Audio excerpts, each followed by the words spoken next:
კოლონიზაცია, სუვერენიტეტი, რაზეც საუბრობს დღეს საქართველოს ხელისუფლება, იწყება ქვეყნის ეკონომიკური აღმავლობიდან, ქვეყნის რეალური ეკონომიკის რელსებზე გადასვლიდან.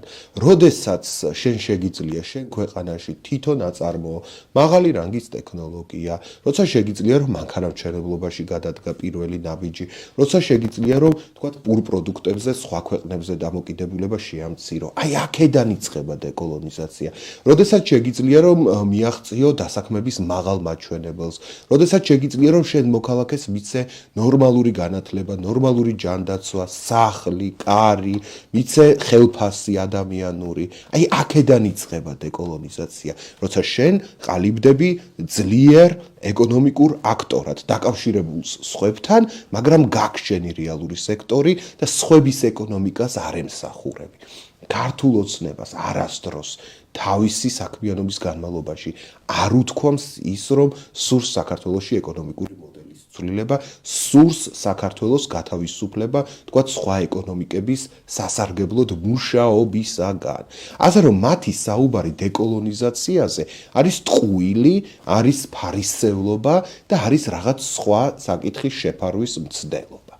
კიდევ ერთი თემა, რაც შეგვიძლია ამ საკითხთან დაკავშირებით თქვათ, აუცილებლად, როდესაც საუბრობს ქართული ოცნება დეკოლონიზაციაზე, იქვე უნდა გავახსენოთ ჩვენ 2018 წელს ბატონი ივანიშვილის გამოსვლა ტელეკომპანია იმედის ეთერში, ბატონი ნიკა ლალიაშვილის ეთერში. იქ პირდაპირ თქვა ბატონმა ივანიშვილმა, რომ მას უნდა კოლონიზებული, მეორეხარისხოვანი, ჩამორჩენილი, გაუბედურებული ქართული ეკონომიკური სისტემის მშენებლობა. მან პირდაპირ თქვა, რომ თქვენ ქართველებო, საქართველოს მოქალაქეებო, არაფერი არ შეგიძლიათ, არაფერი არ გამოგივათ.